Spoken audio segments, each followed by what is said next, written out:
Breaking news. Rangareddy జిల్లా అల్మాస్గూడలోని Bowenpally enclave స్థలం కబ్జా చేసిన వారిపై హైడ్రా ఇన్స్పెక్టర్ తిరుమలేష్ యాక్షన్ కు దిగారు. వీరిపై మీర్పేట్ పోలీస్ స్టేషన్లో ఫిర్యాదు చేశారు. లేఅవుట్ రోడ్లను 236 చదరపు గజాల స్థలాన్ని ఆక్రమించినందుకు బోయిపల్లి వెంకటరెడ్డి, శేఖర్ రెడ్డి, మణికాంత్తో పాటు ఇతరులపై చర్యలు తీసుకోవాలని కంప్లైంట్ చేశారు. ఈ కాలనీకి సంబంధించి 3 ప్రధానమైన రోడ్లకు దారి లేకుండా పార్కు స్థలాన్ని కబ్జా చేయడంతో స్థానికులు హైడ్రాకు ఫిర్యాదు చేయడంతో ఈ అంశం తీవ్ర చర్చకు దారితీసింది.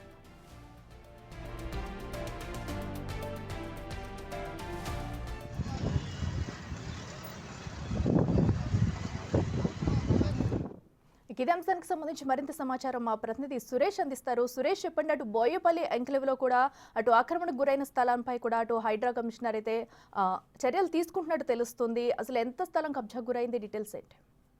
బోయింపల్లి ఎంక్లేవ్ కి సంబంధించి 236 గజాల స్థలాన్ని కబ్జా చేశారు. ఆ కబ్జా చేసిన స్థలానికి సంబంధించి కాలనీవాసులకి రోడ్డు లేకపోవడంతో వాళ్ళు ఫిర్యాదు చేయడం జరిగింది. హైడ్రా అధికారులకు ఫిర్యాదు చేయడంతో నిన్న అక్కడికి చేరుకొని పూర్తిగా పరిశీలించిన తర్వాత బోయిపల్లికి సంబంధించిన ఫ్యామిలీలోని 3 వ్యక్తులు ఈ పార్క్ స్థలాన్ని కబ్జా చేసి ప్రీకాస్ట్ వాలింగ్ ఏర్పాటు చేసి పొజిషన్ లో ఉన్నట్టు హైడ్రా అధికారులు గుర్తించి వాటికి సంబంధించిన పూర్తిగా తొలగించి కాలనీకి రోడ్డు పూర్తిగా మరమ్మతులు చేసి అందించడం జరిగింది. దీంతో కాలనీ వాసులంతా కూడా హర్షం వ్యక్తం చేస్తూ హైడ్రాపై ప్రశంసలు కురిపించారు. అందులో భాగంగానే HYDRAA inspector Tirumalesh Meerpet police station లో ఫిర్యాదు చేయడం జరిగింది.